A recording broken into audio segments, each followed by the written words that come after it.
महाराज जी, ये प्रश्न मैं इसलिए पढ़ रहा हूँ क्योंकि महाराज जी काफी बच्चों की स्थिति लगभग ऐसी हो रही है महाराज जी, उसको आपको सूचित करना चाह रहे थे। महाराज जी, अभी मैं 18 साल की पूरी हुई महाराज जी। मैंने शराब एवं सिगरेट का भरपूर सेवन किया है। नशे की दवाई अपनी दादी को पिलाई ताकि एक पुरुष को अपने घर बुला सकूं। मैंने अपनी दादी के कान के जेवर गिरवी रखकर कई पुरुषों का संग और सारे दूरदर्शन किए।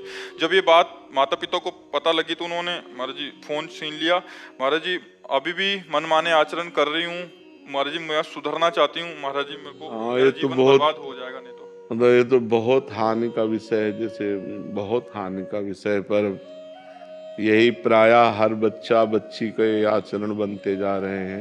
ये जो गर्लफ्रेंड बॉयफ्रेंड एक नशा चला, इसी से सब हमारे बच्चे कॉलेज में प्राय ऐसी स्थिति प्रायः जा रही है महाराज जी। सब मतलब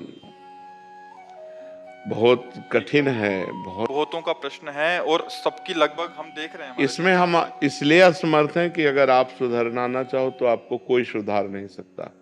और आप सुधरना चाहो, मान लो अभी कहीं ना कहीं आप में पवित्रता बकाया है, तब आपकी हिम्मत आई, आप सभा में अपनी बात रख पाई हैं। अगर पूरी अपवित्र अंतःकरण की वृत्ति होती तो आप बोल ही नहीं सकती थी। जी पहले नाम जब होता था, आपका सत्संग में सुनते थे, पर जब से बुरे आचरण होने लगे सब छूट गया। आप पहले तो नियम लो कि कभी शराब नहीं पियोगी, ठीक है। दूसरी बात, अब तक जो हुआ सो हुआ, अब किसी पुरुष का संयोग नहीं करोगी। जब तक ब्याह न कर लो तब तक पुरुष का संयोग, समझ रहे हो। हमारी पहली बात, शराब नहीं पियोगी। सिगरेट भी, शराब सिगरेट जो भी व्यसन है, मतलब जो व्यसन है उनको, मतलब शराब का तात्पर्य है ड्रग्स है, हुक्का है, सिगरेट है, जो भी व्यसन है वो व्यसन नहीं करोगी। हमारी बात मान लेना। और अब पुरुष का संयोग नहीं करोगी जब तक ब्याह न हो जाए किसी भी पुरुष का। बड़ी व्याकुलता चढ़े तो उपवास कर लो, 1-2 दिन भोजन नहीं पाओगी, बुद्धि ठीक हो जाएगी। ये उपवास काम पर विजय प्राप्त करने के लिए काफी सहयोग देता है। और नाम जप। और तीसरी बात, जो भी आपका जीवन बैक का रहा उसे मिट्टी डालो, अब आगे अच्छा जीवन व्यतीत करो। अभी नए बच्चे हो, सुधार कर लो अपना, ठीक है। महाराज, माता पिता पुरानी बातों को लेकर टॉन्ट करते हैं तो सह लो, उससे पाप नष्ट हो जाएंगे। चुप हो जाओ, वो जो अंदर जलन होगी ना, उससे पाप नष्ट हो जाएंगे। चुप हो जाओ, आप कोई नया पाप मत करना। महाराज जी, इनकी बहन, इनके माता पिता जी अब स्वीकार नहीं कर रहे इनको, मतलब इनको बेदखल करना चाह रहे, तो ये भी चाह रही थी कि हमें बेदखल करते हमें स्वच्छंदता मिल जाए, तो वो बिल्कुल भी स्थिति में नहीं। और वो इनका दिया का कुछ खाना भी नहीं जा रहे, क्योंकि दादी को दवाई खिलाती थी तो उनके मन में बहुत डर बैठ गया कि इनका दिया कैसे खा ले।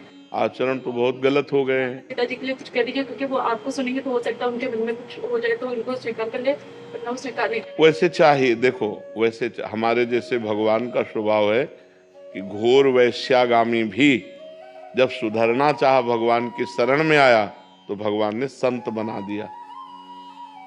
अगर हर जीव को चांस मिलना चाहिए। अब जैसे वो बच्चा है, उसे गलती हो गई, माना बहुत गलती हो गई, बड़ी गलती हो गई, लेकिन वो सुधरना चाहता है, तो माता पिता को चाहिए कि प्यार दुलार से अब संभाल दें।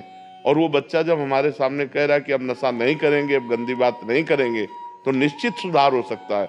सबको ही सुधरने का चांस है, सबको चांस है। हम कहते हैं बुढ़ापे तक चांस है, अगर आखिरी में सुधर जाए तो सुधार हो जाए। तो ऐसा नहीं है कि ये गलत है तो फिर उसको जीवन भर हम गलत कह के टॉर्चर करते रहे।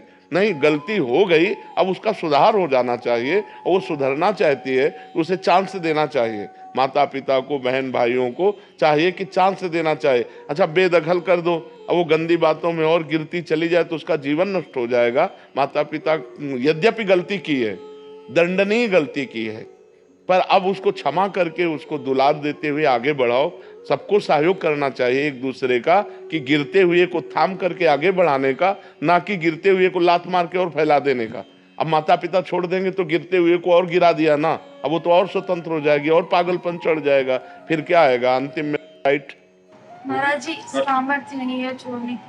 नहीं, छोड़ दो बच्चा, नहीं तो किसी काम के नहीं वो रहो। भी कह रहे कि एक बार अटेम्प्ट भी कर लिया है। नहीं, वही तो हम तो जो निर्णय बता रहे हैं वो बुद्धि का बता रहे हैं। जो गलत बुद्धि जाती है उसका अंतिम निर्णय यही होता है। सुधार लो, आज जो हम कह रहे हैं मान लो, नहीं तो इसके बाद वो दुर्गति होगी। यही नहीं, नरक में दुर्गति होगी और अन्य जीवों में जब बनोगी तो दुर्गति होगी। अभी मनुष्य हो सुधार सकती हो, कैसे नहीं सुधार सकती? महाराज जी, अंदर से सामर्थ्य। कैसे सामर्थ्य नहीं? ऐसे कैसे कि तुम शराब पीते हो, सिगरेट पीते हो और अपनी दादी को तुम नशा दे करके व्यभिचार करती हो? ऐसी तुम्हारी हिम्मत कैसे हो गई? धिक्कार तुम्हारे मनुष्य शरीर को। अभी तुम्हारे पास शासन नहीं पड़ा, इसलिए तुम्हारी मनमानी चल रही कि मैं ठीक नहीं कर सकती। भय से सुधरते हो। अगर बचपन से सुधारा होता ना तो गंदे आचरण बनते नहीं। पहली बार अगर जो गलती की थी ना, उसी समय तुम्हें शासन में ले लिया जाता तो आप ठीक हो जाती। अब मनमानी आचरण, अरे बूढ़ी दादी, उनको अब पौष्टिक वस्तु पानी चाहिए कि उनको बेहोश करने वाली चीज पानी चाहिए?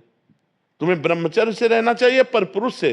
ब्लैकमेल करने लगती है, जानती है कि इनको मन में भय थोड़ा सा डाल दिया तो ये ब्लैकमेल कर देती है कि हमको अगर मारोगे तो हम suicide करेंगे।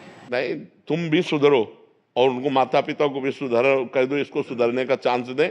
सुसाइड कोई अंतिम निर्णय नहीं है, बहुत दुर्गति होती है सुसाइड के बाद। आप 5 स्टार होटल थोड़ी रखा कि क्या होटल में पहुंच गए, दुर्गति है, प्रेत योनि की प्राप्ति होती, महान दुखदायी होती है। सुसाइड को तो सोचो मत।